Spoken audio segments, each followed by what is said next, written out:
bà mới đặt terrain là cho một món ngày này nó ngồi bong bồn tham mà tinh miên terrain tinh pích ấy miên terrain nó ngắn nhá terrain bà mà cái lô đập riêng men mà cái lô mơn phèm mấy thế bà chun nhiều cứ special mà terrain special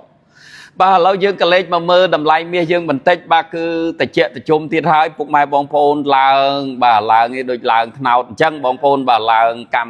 cam hay su tha miền po miền này lo tiệt thong đừng miền bà tất năng lang tiệt bong bồn là cái na po miền lo bà lâu dương mà chôm mơ đầm lai tip sa on tra chiết mình tết bà buôn pon pram roi sam sập bầm bay đờ laក្នុងមួយអោនតម្លៃលក់នៅទីក្រុងភ្នំពេញ $14,270 ក្នុងមួយគីឡូបើគិតជាតម្លឹង $5,485 ក្នុងមួយតម្លឹងបាទមានព័ត៌មានល្អតាក់ទងនឹងមាសបាទក្នុងសប្តាហ៍ហ្នឹងអាចថាពីថ្ងៃច័ន្ទទៅព្រោះយើងនៅសិង្ហបុរីបាត់ហើយបាទលេខមិនសិនលេខដើរណាថ្ងៃនេះថ្ងៃច័ន្ទទៅឡើងហើយបាទឡើងហើយហ្នឹងហើយឡើងដល់កម្រិតណាក៏មិនដឹងដែរអញ្ចឹងបងប្អូនបើដឹងថាឡើងហើយនេះថ្ងៃសៅរ៍ថ្ងៃអាទិត្យហ្នឹងចូលទិញឲ្យហើយហ្នឹងចូលទិញឲ្យហើយឡើងហើយបងប្អូនបាទអញ្ចឹងមូលហេតុដែលឡើងហ្នឹងបាទលោកដូណាល់ ត្រាំទៀតហើយបងប្អូនហៅថា special one ឬក៏ the whole world has one god គាត់បានតេបាទគាត់នៅកន្លែង office របស់គាត់ Washington DC បាទ White House គាត់តេទៅអេរ៉ាន់ថាតាក់ទងនឹងរឿង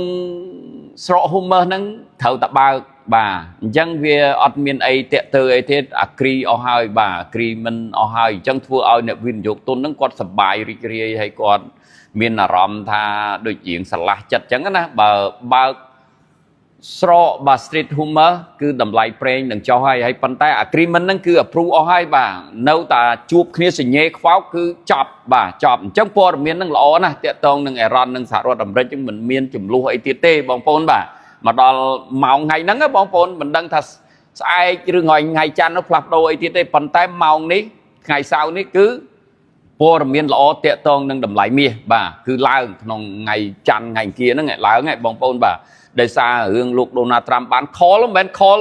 កន្លះម៉ោង1ម៉ោងទេណាបងប្អូន call direct ទៅអេរ៉ាន់2ម៉ោងនៅ White House បងប្អូននេះគឺជាព័ត៌មានមួយដ៏ល្អដែលធ្វើឲ្យប្រជាពលរដ្ឋទូទាំងពិភពលោកអ្នកវិនិយោគទុនធំមានហ៊ានវិនិយោគបដើអារម្មណ៍សប្បាយចិត្តអញ្ចឹងណាបងប្អូនអញ្ចឹងតម្លៃមាសយើងនឹងហក់ឡើងបាទនៅថ្ងៃច័ន្ទហើយបែរលេខម៉ាស៊ីនដើរហើយជាពិសេសបងប្អូនឆ្ងាញ់ទៀតនេះតរេនហូបរាល់ថ្ងៃហ្មងថ្ងៃទី1ហូបច្រើនឆ្ងាញ់បងប្អូនមកអេមនឹងឆ្ងាញ់ឈ្ងុយដល់ក្នុងបាទដល់ក្នុងថៃបាទថែមតរេនក្នុងមួយឆ្នាំបងប្អូនមានតែ2ខែទេខ្លាំងជាងគេឥឡូវហ្នឹងប្រហែលជា2-3អាទិត្យហ្នឹងនឹងខ្លាំងហ្មងអញ្ចឹងតរេនឈ្ងុយឆ្ងាញ់មកទិញមាស1គីឡូនេះបងប្អូននេះមកតឡឹងចំណេញ5រៀលហើយថែមតរេន10រៀលមានអីចែកបងប្អូនព្រីមិនមែនគិតថាចំណេញអីទេចែកបងប្អូនមកទិញគឺ free ហ្មងកុំឲ្យកន្លងផុតទៅព្រោះអាទិត្យនេះវាឡើងអញ្ចឹងមកទិញមាសមកបានតរេនបាទពេជ្រអីមាន discount ច្រើនបាទរស់រាន់ឡើងឲ្យតរេនចែកតែមួយអាទិត្យទៀតទេណាអស់ណាបងប្អូន1000ផ្លែយើងអស់2ផ្លែ200ផ្លែអញ្ចឹងគៀឲ្យរស់រាន់បាទអាទិត្យនេះឡើងថ្ងៃសៅរ៍ថ្ងៃអាទិត្យតនេបាទខ្ញុំ support ឲ្យពុកម៉ែបងប្អូនទិញមាសមានព័ត៌មានល្អបាទរោយតមួយទៀតប្រាប់បាទម្សិលមិញខ្ញុំបញ្ជាក់គេថាមាសនឹងឡើងរហូតទៅដល់$10,000ក្នុងមួយអោនពេលណាបងប្អូនបាទ2030ណាគេនិយាយ2030 $10,000ក្នុងមួយអោនអញ្ចឹង1គីឡូហ្នឹងវាឡើង30,000ប៉ុន្តែខ្ញុំជឿខ្លះអត់ខ្លះបើសិនជាចុងឆ្នាំ2026នេះមាសហក់ឡើងដល់$18,000ឬក៏$20,000ណាអ្វីដែល Reuters បានចុះហ្នឹងគឺជារឿងពិតហើយឥឡូវយើងចាំអ៊ុតទាំងអស់គ្នាបើចុងឆ្នាំឡើងដល់18,000ឬក៏20,000ដឹងតែ2030ឡើង1គីឡូ30,000 Oh my god 10គីឡូ3លានវ៉ាវ